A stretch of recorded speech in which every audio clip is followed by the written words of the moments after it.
The streets of Tulsa are burning again. Dwight thought he could build a new empire, but episode 5 proves one thing. In his world, peace never lasts. When you play the king, everyone around you wants your crown. After the explosive events of last week, episode 5 begins with an unusual sense of calm. Dwight is seen sitting alone in his bar, the night quiet, the city lights flickering through the windows. It's one of those rare moments where he isn't giving orders or dodging bullets. You can almost feel the weight of everything he's done pressing down on him. His hands rest on the table, a half-empty glass beside him, not because he's celebrating, but because he's thinking. For Dwight, silence is dangerous. It's a reminder that somewhere out there, someone is plotting their next move. In this episode, we see a side of Dwight that's not often shown, the businessman, not just the gangster. He's trying to build something real in Tulsa, something that can last longer than the next shootout. He's talking to his crew about expansion, about new investments, about turning their shady money into something legitimate. There's a spark of ambition in his voice, but also a trace of doubt. He knows that every deal in Tulsa comes with a price. The men around him nod and agree, but the camera lingers on their faces. Not all of them are loyal. Some look away when Dwight isn't watching, their eyes cold, calculating.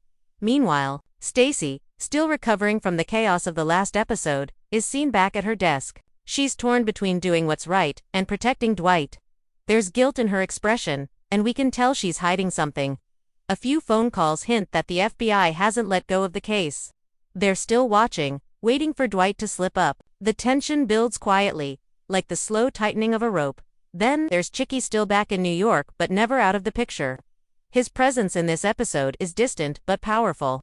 We see him talking to someone over the phone, his tone calm but threatening. It's clear that whatever peace Dwight has found in Tulsa won't last long. Because Chickie's shadow stretches all the way across the country. His message is simple: no one leaves the family.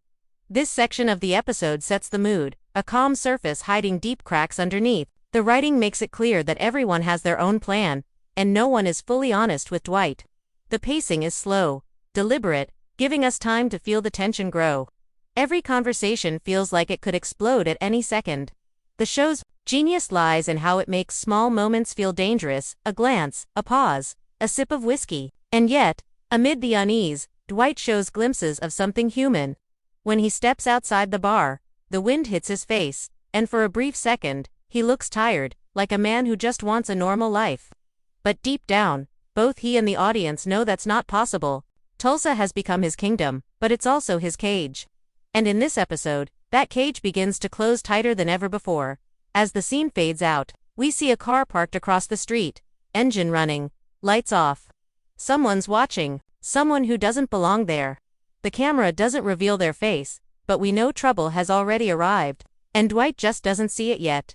The next morning, the city wakes up restless, like it knows something bad is about to happen. Dwight walks through the quiet streets, his shoulders straight but his eyes sharp, scanning every corner.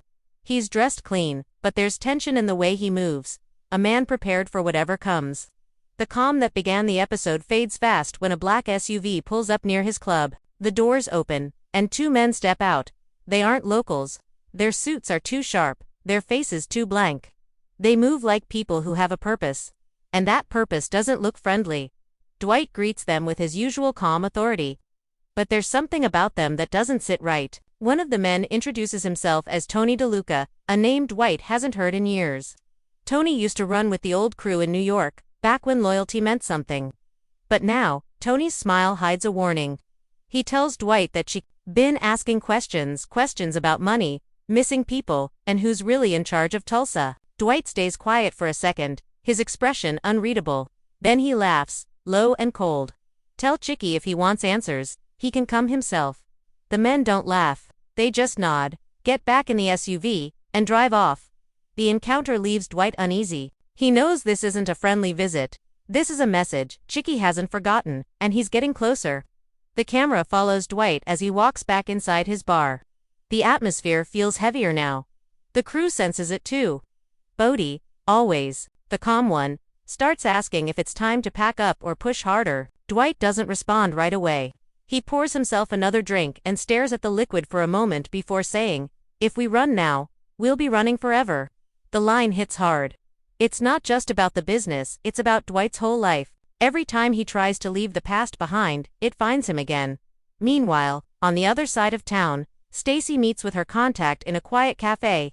She's wearing sunglasses, but her body language gives her away. She's nervous. The contact slides her a folder, pictures, transcripts, maybe something from the FBI files. When she opens it, her face drains of color. Inside are surveillance photos of Dwight meeting with the two men from the SUV. She realizes what it means. The feds are still tracking him. And worse, they might be tracking her too. The contact warns her. They're tightening the net. One wrong move, and it's over. She tries to play it cool, but the fear in her eyes says it all. Back at the bar, Dwight gets a call from an unknown number. He hesitates, then answers. The voice on the other end is rough, familiar, someone from his past. "You think Tulsa's yours?" The voice growls. "You forgot who put you on that throne." The call ends before Dwight can respond. He stands there, frozen for a moment, then slowly lowers the phone. The sound of traffic outside fades, replaced by a faint ringing in his ears. He knows exactly who it was.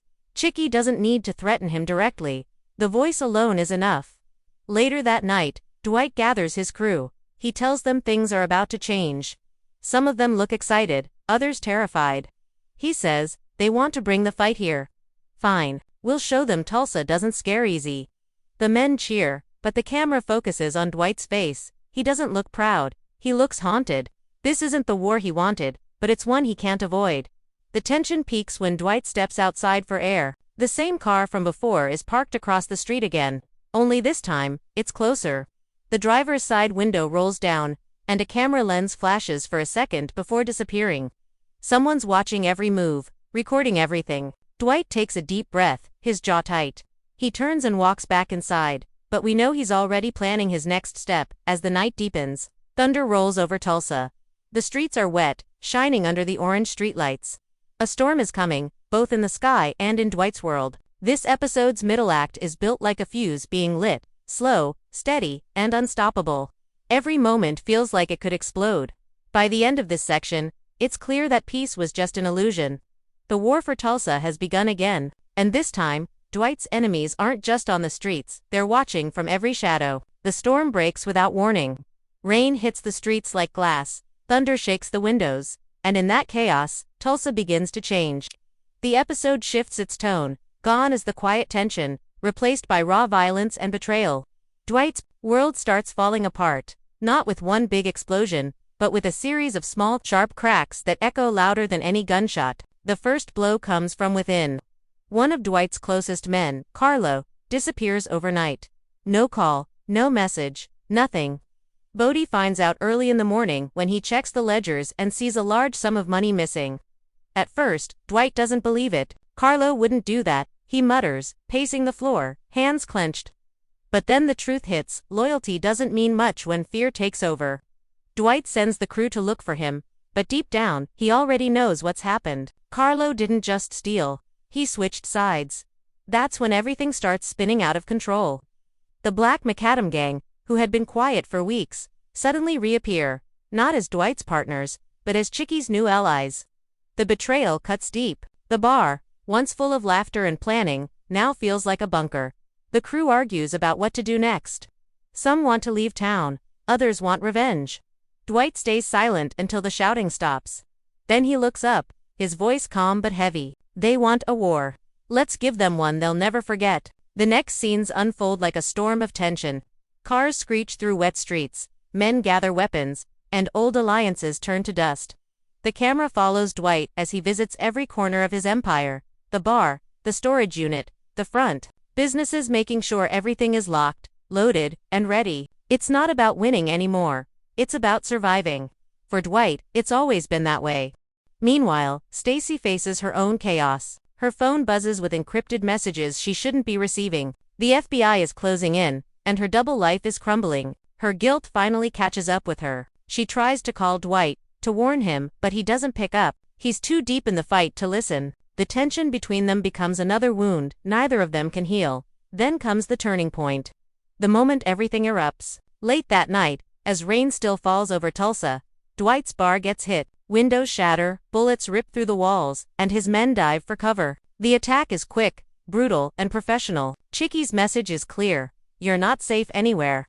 Dwight moves with precision, old instincts kicking in. He pulls his crew together, fires back, and drives the attackers off, but not without loss. One of his men, a kid barely old enough to drink, doesn't make it. The silence that follows is colder than the storm outside. In that quiet aftermath, we see Dwight kneel beside the body, his face hard but his eyes full of rage. For a moment, he says nothing. Then he stands up, blood on his hands, and mutters, "Enough." It's not shouted, it's whispered, but it carries the weight of war. From that point, the episode moves like a ticking clock. Every scene feels tighter, every decision sharper. Dwight makes a call, not to his crew, not to his friends, but to someone from his past. The same voice that once helped him build his empire, now being summoned again for one last job. The audience doesn't hear what's said, only sees the expression on Dwight's face. Cold, focused, dangerous. The chaos spreads across Tulsa like fire. Rival crews start turning on each other. Cops patrol the streets, but even they know they're too late. The balance Dwight built is gone. Tulsa is no longer his playground. It's a battlefield, and as the camera pans over the skyline, thunder cracking in the distance, we know this isn't just another episode of gang politics. It's personal now. By the end of this section, the storm has passed, but nothing is the same. Dwight stands alone outside the ruined bar, watching smoke rise into the night sky. His empire is in pieces, his allies are few, and his enemies are closer than ever. Yet there's something fierce in his eyes, not defeat, but determination. He wipes the rain from his face, lights a cigarette, and looks straight ahead as if he's staring down fate itself. Tulsa has drawn its battle lines, and Dwight isn't backing down. The king has been cornered, but a cornered king is the most dangerous kind. The storm has passed, but the silence that follows is heavier than gunfire. The streets of Tulsa glisten with rain, the air thick with smoke, and the city itself seems to be holding its breath. Dwight stands in the ruins of his bar, the place that was supposed to be his fortress. Now a shattered reminder of how fragile power really is. Broken glass covers the floor like frost. The neon sign that once glowed proudly flickers weakly in the dark. It's not just a building that's been destroyed, it's a symbol of everything Dwight tried to build: trust, control, and the illusion of peace. For a long moment, he doesn't move. He just stares at the wreckage, his reflection bending across the wet floor. Around him, his men gather what's left, cleaning up, bandaging wounds, dragging away debris. No one speaks. The sound of sirens in the distance feels far away, almost like another world. Dwight's empire has been burned to the ground, but he's not broken. Not yet. Then comes the quiet knock at the door. Everyone freezes. Bodie raises his gun, but Dwight gestures for him to stop. The door creaks open, and Stacy steps inside, soaked from the rain. Her face says everything: fear, regret, exhaustion. She walks closer, her eyes darting across the damage. "I tried to warn you," she whispers. "They're not just after you anymore." Dwight looks at her, his jaw tight, his silence louder than words. He knows what she means. This isn't just Chickie's war now. The FBI is closing in too. She hands him a file, thick and damp from the rain. Inside are photos, transcripts, and names, all connected to him. Every move he's made, every deal, every secret. Someone's been feeding information to both sides. "You've got a leak," Stacy says, her voice cracking. "And it's someone close." Dwight doesn't flinch, but his eyes darken. Betrayal again. It's like a curse that follows him everywhere. He closes the file and looks out the broken window. "Find out who," he says quietly. "Before I do." As the night drags on, the story shifts into something deeper, not just about survival, but about legacy. Dwight starts visiting places from earlier episodes: the garage where he first met his crew, the diner where he made peace with old enemies. Every scene feels like a farewell tour, a king walking through the remains of his kingdom. He's thinking, calculating, planning. There's a new hardness in him now. The Dwight from season 1 wanted respect. The Dwight in this episode wants revenge. Meanwhile, in New York, Chickie gets the news about the failed hit. His expression is unreadable as he listens to his men explain what went wrong. Then he smiles, a slow, chilling smile that doesn't reach his eyes. "Let him think he won," he says. "We'll take him apart piece by piece." The camera lingers on his face as he looks at a photo of Dwight pinned to the wall. The game isn't over, it's only just begun. Back in Tulsa, Dwight receives a mysterious package. No return address, no name. Inside, wrapped in a piece of old newspaper, is a single chess piece, the king broken in half. He stares at it for a moment, then smirks. Whoever sent it wanted to intimidate him. Instead, it lights a fire in his eyes. "You don't break the king," he mutters. You wake him up. The final moments of the episode are pure tension. Dwight drives alone through the rain, his face lit by the glow of passing streetlights. He's heading somewhere, but we don't know where. The soundtrack slows down, almost silent, except for the hum of the engine. Then the phone rings. He answers without looking. A voice says, "It's time." Dwight nods once, his face cold and determined. "Then let's finish it." The camera cuts to black. But before the credits roll, there's one last shot, a hidden camera feed, showing Dwight's car driving away. The screen zooms out to reveal a dark room filled with monitors. Someone's been watching him the entire time. And sitting in the shadows, barely visible, is a figure with a cigarette. Chickie's right-hand man, Tony DeLuise. He smiles and says, he still doesn't get it. The game was never about Tulsa.